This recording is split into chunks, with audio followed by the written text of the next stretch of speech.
والذین یتوفون منکم ویذرون ازواجا یتربصن بانفسہن 4 اشہر و10، اور وہ لوگ جو تم میں سے فوت ہو جائیں اور اپنے پیچھے بیویاں چھوڑ جائیں تو ان کی بیویاں 4 مہینے 10 دن انتظار کریں، اپنے آپ کو روک کر رکھیں، یعنی عدت پوری کریں۔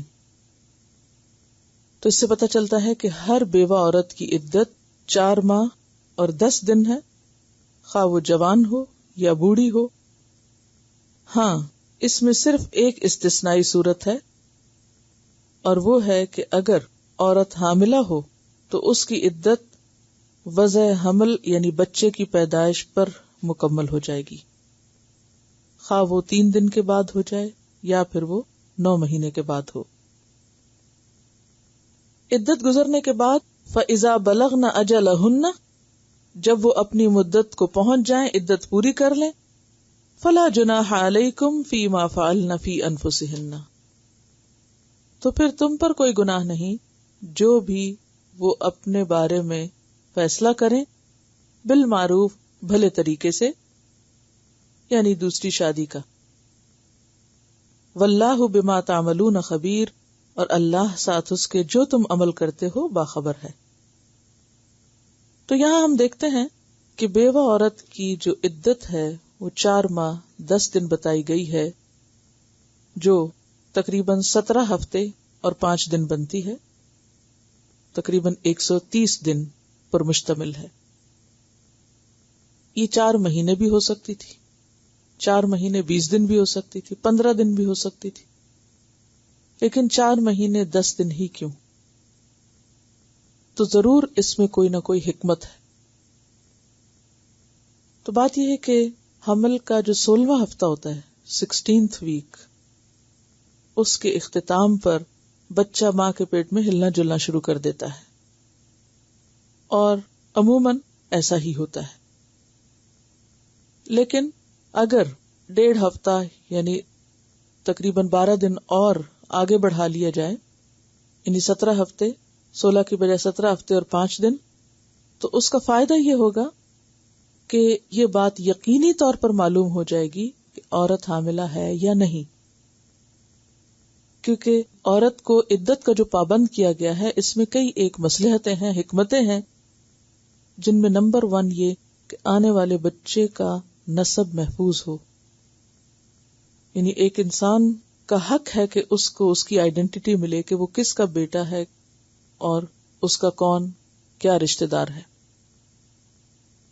اب کوئی شخص یہ کہہ سکتا ہے کہ آج کل تو اتنی سہولتیں ہو گئی ہیں کہ انسان الٹرا ساؤنڈ کے ذریعے اس سے پہلے بھی پتہ چلا سکتا ہے، کئی قسم کے ٹیسٹ ہوتے ہیں اور ان میں 1 دن کی 2 دن کی پریگننسی کا بھی علم ہو سکتا ہے، تو پھر اتنے دن عورت کو کیوں روکا جائے؟ تو بات یہ ہے کہ آج بھی دنیا کی 1 بلین آبادی ایسی ہے کہ جس کے پاس بیسک ہیلتھ فیسلٹیز بھی نہیں ہیں، کہاں یہ کہ وہ الٹرا ساؤنڈ اور وہ ایسے ٹیسٹ وغیرہ کروا کر اپنی پریگننسیز کو ڈٹرمن کر سکیں۔ تو دین جو ہے وہ ہر زمانے اور ہر مقام اور مکان کے لیے ہے، اس لیے اس مدت میں اہم ترین چیز جو تھی وہ یہی تھی کہ عورت کی جسمانی کیفیت کا اندازہ ہو سکے۔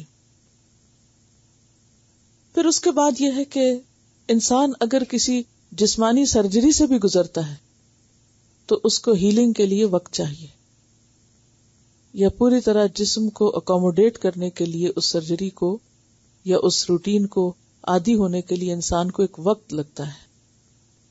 تو پھر اگر جسمانی تکلیف کے دور ہونے میں انسان کو وقت چاہیے، تو جو شوہر کی وفات پر جذباتی صدمہ عورت کو پہنچا ہے اس کی ہیلنگ کے لیے بھی وقت چاہیے کہ وہ اس ٹرانس سے باہر آئے، اس صدمے سے باہر آئے۔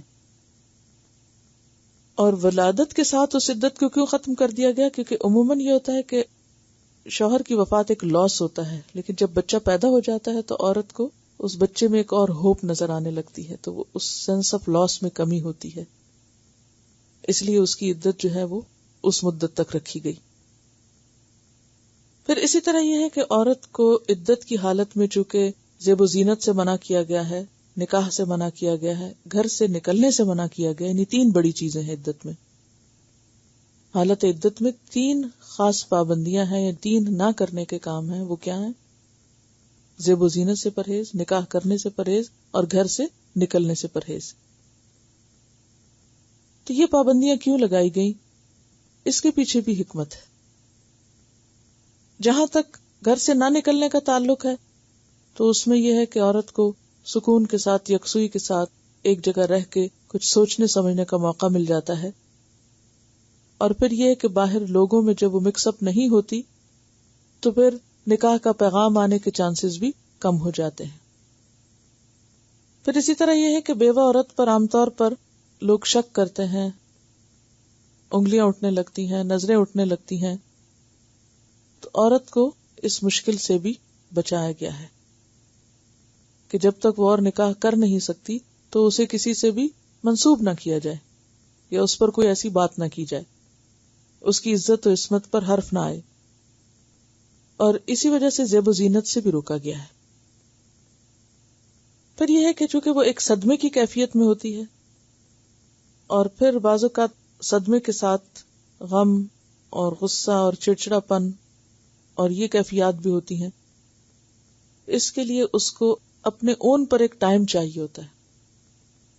یعنی ایک طرح سے باہر کی ساری ایکٹیویٹیز بند کر کے اسے اپنے لیے سوچنے سمجھنے کا وقت دیا جاتا ہے. اسی لیے فرمایا کہ جب وہ مدت پوری ہو جائے تو پھر وہ اپنے بارے میں جو بھی کریں تم ذمہ دار نہیں ہو. پھر ہم دیکھتے ہیں کہ یہ جو کہا گیا ہے کہ عورت اسی گھر میں اپنا وقت گزارے، تو اس کے پیچھے ایک حکمت یہ بھی ہے کہ جس گھر کو عورت نے اپنے ہاتھوں سے بنایا ہوتا ہے اس سے اس کو خاص اٹیچمنٹ ہوتی، وہ وہاں زیادہ کمفرٹیبل فیل کرتی. عام طور پر بھی آپ دیکھیں کہ بے شک آپ کہیں سیر و تفریح کے لیے جائیں یا کسی کے گھر بھی مہمان بن کر جائیں تو کیا ہوتا ہے؟ کیا آپ اسی طرح کمفرٹیبل فیل کرتے ہیں، ریلیکسڈ ہوتے ہیں جس طرح آپ اپنے گھر میں ہوتے ہیں؟ نہیں ہوتے. یعنی ایک مجبوری ہوتی ہے انسان کی کہ وہ اپنا کام پورا کرے اور پھر واپس لوٹے. وہ راحت و آرام اور آزادی جو اپنے گھر میں ہوتی وہ کہیں بھی نہیں ہوتی. انسان ایک طرح سے بندھا ہوا ہوتا ہے. تو ایک عورت جس کا شوہر چلا جائے، اگر اسے یہ کہا جائے کہ وہ گھر بھی چھوڑ دے اور وہ چھوڑ کے کہیں اور چلی جائے تو یہ اس کے لیے دوہرے صدمے کے برابر ہے. تو یہ ایک طرح سے عورت کے حق کو پروٹیکٹ کیا گیا. بعض لوگ سمجھتے شاید ان پر جبر کیا گیا، پابندی لگائی ہے، ان کو روکا گیا. نہیں. ایک حدیث میں آتا ہے کہ ایک خاتون نے اپنے خاوند کی وفات کے بعد اپنے میکے جانے کی اجازت مانگی تو آپ نے فرمایا امکثی فی بیتک حتی یبلغ الکتاب اجلہ، تم اپنے اسی گھر میں رہو یہاں تک کہ عدت اپنی میعاد کو پہنچ جائے. یہ بھی ہوتا ہے نا، عام طور پر عورت نہیں بھی جانا چاہتی تو میکے والے کہتے ہیں اب تمہارے لیے کیا رہا یہاں، چلو تم ساتھ چلو. اب وہ اپنے طور پہ سوچ رہے ہوتے ہیں کہ ہم زیادہ خیال رکھ سکتے ہیں اور زیادہ کیئر کر سکتے ہیں، جبکہ عورت کے اندر کا دل کیا چاہ رہا ہوتا ہے کہ اپنے گھر میں رہے، یا وہ ان یادوں کو یا ان ساری احساسات کو تازہ رکھنا چاہتی ہے جو اس گھر میں اس کو ایک طرح سے ایک اونرشپ کی جو فیلنگ تھی یا اس کی اپنی ایک حیثیت تھی.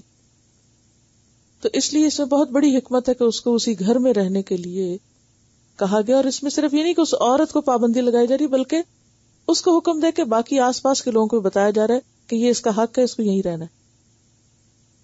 بعض اوقات کیا ہوتا ہے، ایک شخص فوت ہوتا ہے فوراً لوگ تقسیم کی باتیں کرنے لگتے ہیں، گھر ڈیوائیڈ کرو، یہ کس کے نام ہوگا، یہ فلاں کا ہے، اب وہ فلاں اس میں آنا چاہتا ہے، یہ فلاں بچے کے نام کا ہے.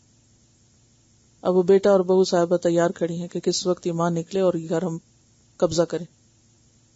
تو اس میں آپ دیکھیے کہ کتنی بڑی حکمت ہے کہ اس عورت کو وہاں اپنی جذباتی اور جسمانی اور روحانی کیفیت سے آہستہ آہستہ باہر نکلنے کے لیے ایک موقع دیا جا رہا ہے. اور باقی وہ رسا اگرچہ اس گھر پہ اوروں کا بھی حصہ ہے یا حق ہے یا کسی کے بھی نام ہے، لیکن اس کو ابھی اس غم سے نکلنے دو، اسے سکون لینے دو، اسے فیصلہ کرنے دو، اسے پلان کرنے دو کہ اب اس کو آئندہ زندگی میں کہاں جانا ہے، کہاں رہنا ہے. لہٰذا یہ اس کا حق ہے کہ اسے وہاں رہنا ہے، اسے رہنے دو. اور جہاں تک عدت میں خوشبو وغیرہ لگانے کا تعلق ہے تو اس میں واضح طور پر حدیث آتی ہے. حضرت ام عطیہ کہتی ہیں کہ ہمیں کسی بھی میت پر 3 دن سے زیادہ سوگ منانے سے منع کیا گیا. سوائے خاوند کے جس پر 4 ماہ 10 دن سوگ منانے کا حکم تھا، اور حکم یہ تھا کہ ان دنوں میں نہ ہم سرما لگائیں، نہ خوشبو، نہ ہی رنگے ہوئے کپڑے پہنے، یعنی زیب و زینت اختیار نہ کریں۔ رنگے ہوئے کپڑے سے مراد یہ کہ بہت کلرفل اور بہت کڑھائی والے اور زیب و زینت والے وہ کپڑے نہ ہوں، اور اسی طرح پرفیوم وغیرہ نہ لگایا جائے اور میک اپ نہ کیا جائے، الا یہ کہ ان کی بناوٹ ہی رنگین دھاگے کی ہو، یعنی کپڑے کا رنگ ہی رنگین ہو، پینٹنگ وغیرہ نہ ہو۔ البتہ یہ اجازت تھی کہ جب ہم میں سے کوئی حیض سے پاک ہو اور غسل کرتے ہو تو قسط الاسفار خوشبو لگا لے، یعنی جیسے خوشبو والا صابن یا شیمپو وغیرہ کو استعمال کرنا ہے تو اس کی اجازت ہے، یعنی محرم کی طرح جو احرام پہن لیتا ہے تو اس کو تو بالکل اس کی بھی اجازت نہیں ہوتی نا کہ خوشبودار شیمپو یا اس طرح کی چیزیں استعمال کرے، لیکن یہ عورت اپنی صفائی ستھرائی کے لیے خوشبودار چیز استعمال کر سکتی ہے، خصوصاً پیریڈز کے بعد جب نہانا ہے، ادروائز باقاعدہ زیب و زینت کے لیے خوشبو نہیں لگائے گی۔ نیز ہمیں جنازے کے ساتھ جانے سے بھی منع کر دیا گیا تھا۔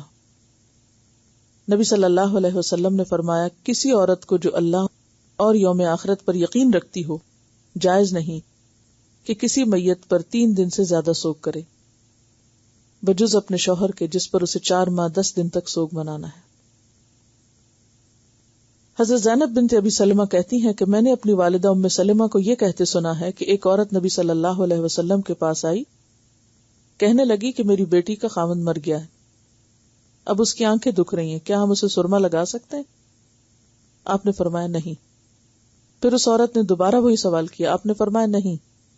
تیسری بار سوال کیا تو آپ نے نفی میں جواب دیا۔ پھر فرمایا کہ اسلام میں تو عدت اور سوگ کا زمانہ صرف 4 ماہ 10 دن ہے، جبکہ جاہلیت میں تو یہ عدت پورا 1 سال تھی، یعنی دور جاہلیت میں عدت کا وقت 1 سال تھا، اور سال گزارنے کے بعد عورت اونٹ کی مینگنی پھینکتی تھی۔ راوی نے زینب سے پوچھا، یہ زینب حضرت ام سلمہ کی بیٹی، یہ اونٹ کی مینگنی پھینکنے کا کیا قصہ ہے؟ وہ کیوں پھینکتی تھی دور جاہلیت میں؟ یہ جو ہیں یہ راوی اب یہ بعد کے ہیں اور دور اسلام میں پیدا ہوئے، اس لیے ان کو نہیں معلوم کہ وہ دور جاہلیت کی رسمیں کیا تھیں۔ زینب نے کہا کہ جاہلیت میں یہ دستور تھا کہ جس عورت کا خاوند مر جاتا وہ ایک تنگ و تاریک جھونپڑے میں جا بیٹھتی، یعنی گھر چھوڑ کر وہاں چلی جاتی، برے سے برا لباس پہنتی، نہ خوشبو لگاتی، نہ کوئی آرائش و زیبائش کرتی، حتیٰ کہ پورا سال اسی طرح گزار دیتی۔ سال گزرنے پر اس کے پاس کوئی جانور مثلا گدھا یا بکری یا کوئی پرندہ لاتے جس سے وہ اپنی شرمگاہ رگڑتی، کبھی وہ جانور مر بھی جاتا، اس کے بعد اسے اونٹ کی مینگنی دی جاتی جسے وہ اپنے سامنے پھینکتی، اس کے بعد وہ خوشبو وغیرہ لگا سکتی تھی۔ تو بات یہ ہے کہ یہ کتنے عجیب و غریب قسم کے دور جاہلیت کے طریقے یا رسم و رواج تھے۔ اسلام نے آ کے ان سب چیزوں کو ختم کیا اور صرف ایک ہی چیز رکھی کہ وہ زیب و زینت نہ کرے، اور اس قسم کی ریچولز کی ضرورت نہیں۔ تو یہاں پر جو حکم دیا جا رہا ہے والذین یتوفون منکم، کہ جو لوگ فوت ہو جائیں ان کے پیچھے ان کی بیویاں رہ جائیں تو ان بیویوں کو 4 ماہ 10 دن تک عدت کرنا ہے، اور یہ عدت جو ہے وہ لازم ہے، واجب ہے۔ بعض لوگوں کے ہاں یہ سنا گیا ہے کہ وہ کہتے ہیں کہ اگر شوہر کا جنازہ جا رہا ہو تو وہ بھی جنازے کے ساتھ 40 قدم چلی جائے اور پھر وہ عدت سے باہر آ جائے۔ کوئی ایسا طریقہ نہیں عدت سے باہر آنے کا، یہ عدت لازم ہوگی۔ اور پھر یہ جو کہا گیا نا کہ فلا جناح علیکم، تم پر کوئی گناہ نہیں، یعنی شوہر کے جو وارث ہیں وہ اب رکاوٹ نہیں ڈالیں گے۔ مثلا شوہر فوت ہو گیا، اب باقی شوہر کے بھائی ہیں یا سسر ہیں یا اولاد جوان ہے، تو عموماً کیا ہوتا تھا دور جاہلیت میں؟ عموماً یہ ہوتا تھا کہ جب ایک عورت بیوہ ہوتی تو وہ اپنی مرضی سے پھر 1 سال کے بعد بھی اس گھر سے نہیں نکل سکتی تھی، لوگ اسے سامان وراثت کی طرح تقسیم کر دیتے تھے کہ یہ اب فلاں بھائی کے حصے میں آ گئی، شوہر تو فوت ہو گیا، اب یہ فلاں کی ہے، اور کوئی نہیں تو سسر ہی اس کو اپنا بنا لے۔ تو اس قسم کے ظلم و ستم بہت تھے، یعنی عورت پر سخت پابندی تھی، شوہر کے فوت ہونے کے بعد بھی اس کو شوہر کے گھر میں ہی رہنا پڑتا تھا، اور اسے اپنی غلام بنا کے یا نوکر بنا کے یا اس کے اوپر ظلم و ستم کر کے یا کوئی بھی اپنی ملکیت سمجھ لیتا۔ تو اسلام نے آ کے اس بیریئر کو توڑا کہ نہیں، اب عورت وہاں نہیں رہے گی، اب وہ اپنی مرضی سے جو چاہے کرے، وہ نکل کے میکے میں جائے یا دوسری شادی کرے. اگر معروف طریقے پر، جائز طریقے پر وہ کچھ کرتی ہے تو ہم اسے نہیں روکو گے. کیونکہ عام طور پر کیا ہوتا ہے کہ جب عورت بیوہ ہو جاتی تو اس کی دوسری شادی کو انتہائی معیوب سمجھا جاتا ہے، اور عدت گزارنے پر بھی شادی کرنے کو وہ اپنی غیرت کے خلاف سمجھتے ہیں کہ یہ اور کہیں کیوں جائے، یہ کیوں شادی کرے.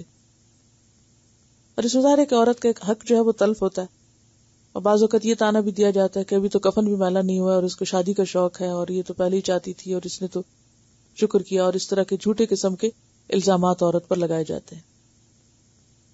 تو جو بھی شخص اپنی عزت و عصمت کی حفاظت کی خاطر دوسرا نکاح کرے گا، خواہ وہ مرد ہو یا عورت ہو، اس پر اسلام کے اعتبار سے یا اسلامی لحاظ سے کوئی پابندی یا تانا یا عیب نہیں، یا اس میں کوئی برائی نہیں. یہ ہمارا ہندوانہ کلچر ہے کہ جس میں عورت کے لیے دوسری شادی کو برا سمجھا جاتا ہے اور اس کی نیت پر یا اس کے اوپر شک کیا جاتا ہے کہ یہ تو ہے ہی خراب عورت. عموماً عورت جو بہت بڑے ایموشنل ٹارچر سے گزرتی ہے وہ شک کی کیفیت ہے. شوہر کی وجہ سے وہ پروٹیکٹڈ ہوتی ہے. شوہر فوت ہو جائے تو سب کو باتیں کرنے کا موقع مل جاتا ہے، اس کی درست چیزیں بھی الٹی نظر آتی ہیں. وہ گھر سے اپنے کام سے نکلتی ہے تو اس کو بری نظر سے دیکھا جاتا ہے، وہ کسی سے بات کرتی ہے تو، کوئی اس کے گھر آ جائے تو، کسی سے ہنس کے بات کر لے تو ان سب مصیبتوں سے نکلنے کا راستہ کیا ہے کہ پھر اس کے لیے دوسری شادی کا ہی انتظام کر دیا جائے. اور اگر اس کو براہ راست کسی نے پیغام بھیج دیا ہے اور وہ شادی کرنا چاہتی ہے اور کسی کو ولی بنا کر، یعنی اپنے بیٹے کو یا باپ کو یا بھائی کو کرنا چاہے، تو کسی کو رکاوٹ نہیں ڈالنی. تم پر کوئی گناہ نہیں، تم ذمہ دار نہیں. اب وہ خود بھی میچور ہیں اپنی ذمہ داری نبھانے میں، اگر تمہاری مدد چاہتی ہیں تو تم ان کی مدد کرو. اور اسی طرح اگر وہ جائز حدود میں رہ کے زیب و زینت کرتی ہیں یا اپنا کوئی کام کرنا چاہتی ہیں، کوئی بزنس کرنا چاہتی ہیں، تو تم اس کے راستے میں رکاوٹ نہیں بنو، ان کو فیسیلیٹیٹ کرو، یہ مراد ہے. لیکن بالمعروف کی شرط ہے ساتھ. عورت کوئی ایسا کام نہ کرے کہ جو شریعت کی حدود سے یا جو ایک معروف طریقہ ہے اس سے نکلا ہوا ہو یا ہٹا ہوا ہو. اس کی اجازت نہیں، اس کا جواز نہیں. ولا جناح علیکم، تم پر کوئی گناہ نہیں، فیما ارستم بہ من خطبۃ النساء، کہ جو بھی تم اشارے کنائے میں عورت کو پروپوزل بھیجو. یعنی ڈائریکٹ کلیئر لفظوں میں نہیں بھیج سکتے، ہاں